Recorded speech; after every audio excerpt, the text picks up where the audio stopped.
I would like us to poke around a little bit in what is, I think, the residual of what used to be an enormous lack of self-esteem, of self or adoration, and is now really small, but still there. And I just feel that it's getting in the way. I mean, it's like historical, but I know that I've seen it diminish. I've seen myself coming from a place of real adoration for myself and feeling that and knowing that and being connected to Source.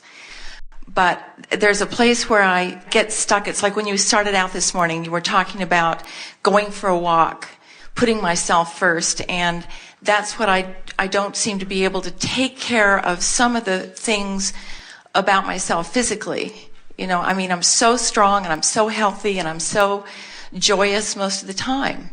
But there's this little piece left where it can just stop me in my tracks.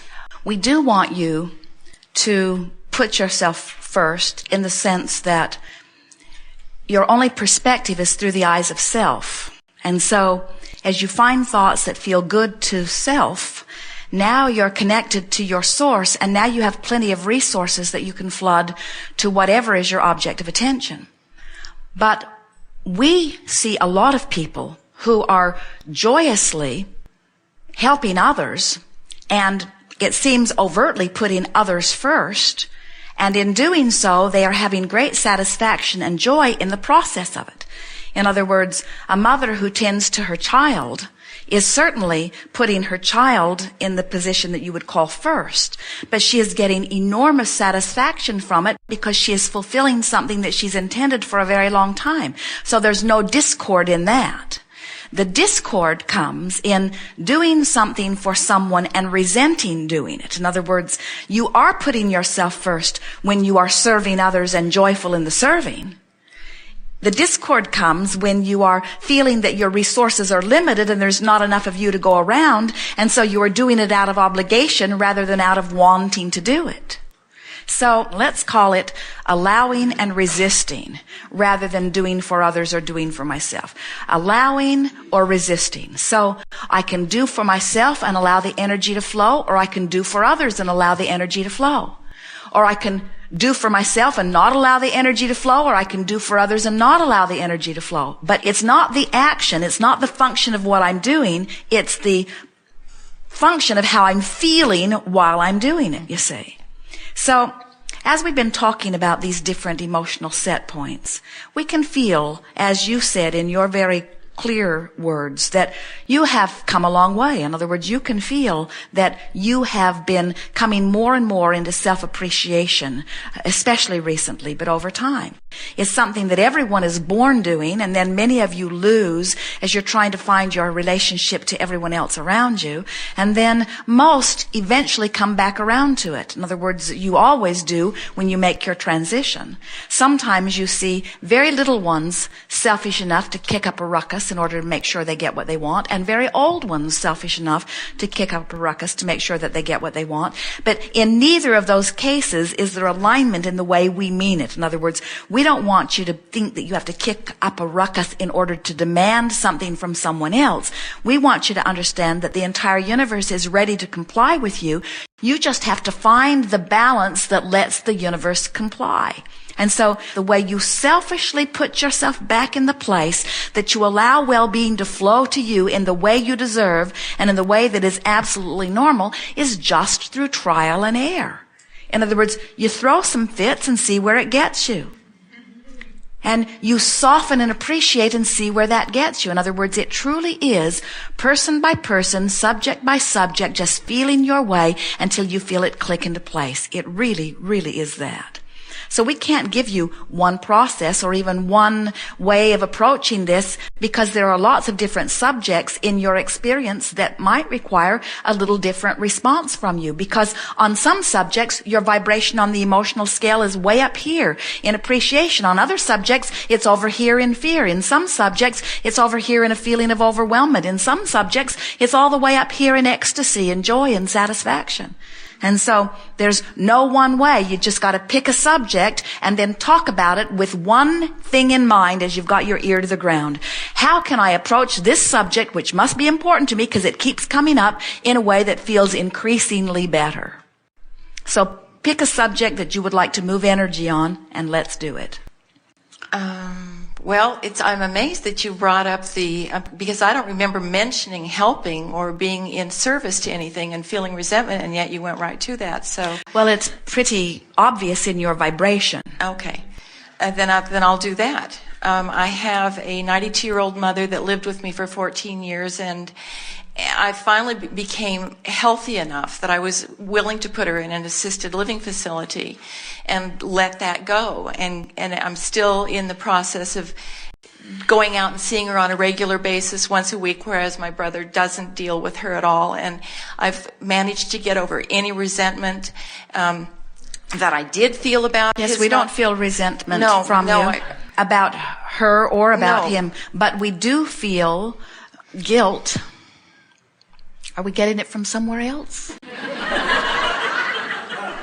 In other words, talk to us about that just a little bit. Well, she is senile, and that would be something else I'd like to ask you. Just basically, is it the same as any other dysfunction, physical dysfunction? It's the way many people begin their transition.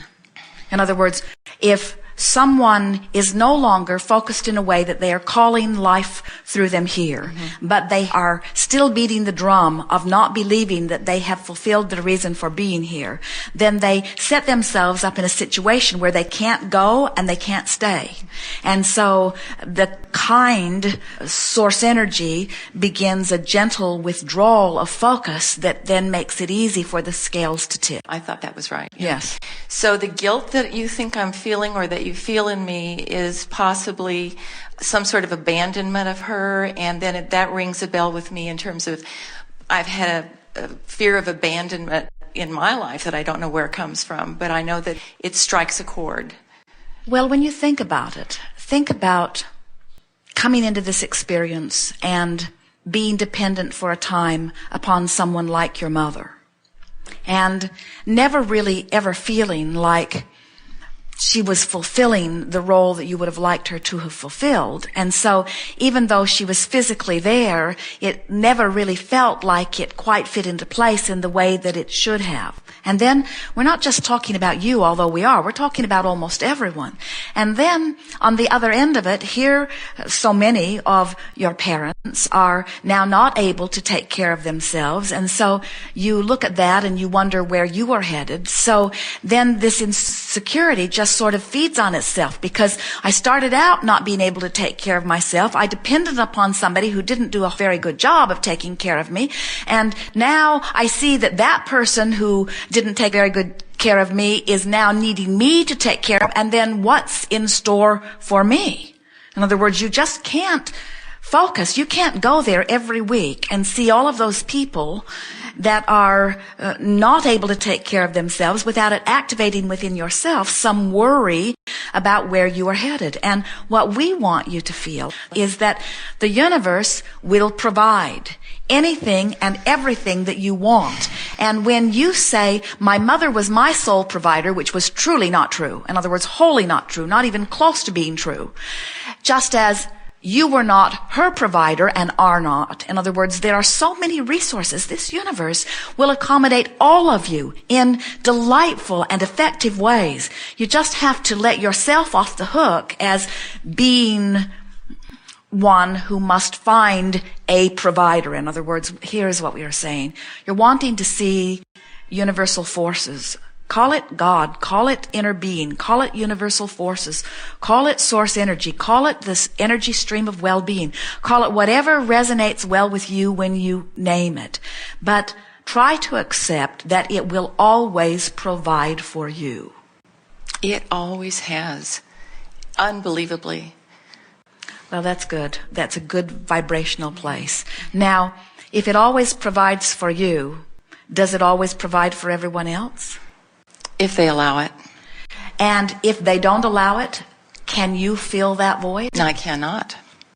So you've come to the place where you are willing to let everyone be their own independent advocate of well-being? You're really ready to allow that? I am. Coming from a place of being a fixer of everything. I would fix people to death till they were on their knees, and now I don't do that.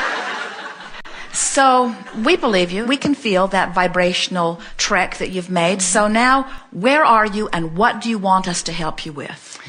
It's almost like there's a dichotomy. There's a dual personality in the sense that sometimes when I'm out in the world, in the flow, I am in sometimes ecstatic joy. I just feel there's an Abraham tape in my car all the time.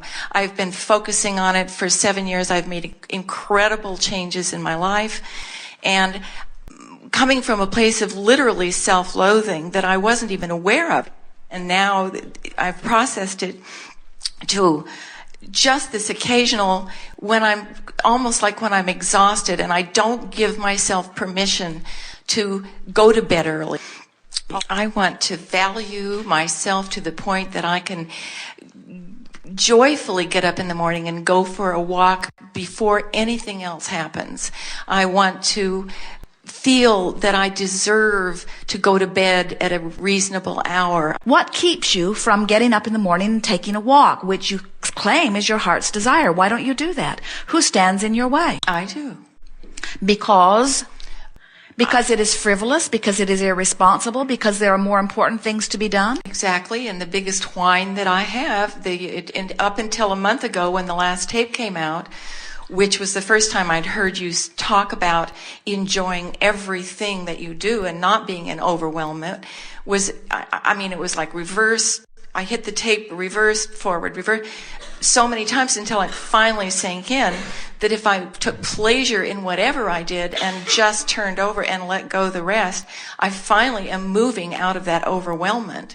And this feels like the last little piece of it. If I can now just move into a place where I love myself so much, really, truly love myself so much, that I can get up and not worry about taking there are a lot of this. ways of going about that, and we want to guide you to that. But how about this? This is a different tact. How about everything that I think that I need to do is all in order to propel me to some place that when I get there, I think I will be happier. So everything that I am doing, no matter what it is, all of my lists of right and wrongs are all about me getting to a manifestation that I believe then I will be happier. So why don't I take a shortcut and just go get happy? Exactly. We encourage you to test this. This is not a theory that we are practicing for the first time on humans. Unlike your medical research. This is the way the universe operates. In other words, everything about law of attraction and this inclusion-based universe is about this. And the happier you are, the more you allow all of the things that you've been saying you want. Mm-hmm. So we have an assignment for you. We want you to please you first. And we want you to tell everyone else to take a flying leap. Only problem is, you too. Only thing is, in your case, there are not that many others that you will be able to tell to take a flying leap. In other words, there are not a lot of others that are making demands on you. It is your own internal contradictions. It's like Esther. She will say, I am free to do anything in the world that I choose to do. For me to ever be in a moment of complaining is as screwy as it gets. Because I'm in charge of everything about my life experience. And we say, yes, but you have these habits of thoughts that are carryovers from when you didn't believe that you were in charge of everything. Exactly. And you sort of have to release them just one triumphant whoosh at a time. Yeah. Yes, Thank indeed. you very much. Yes, indeed.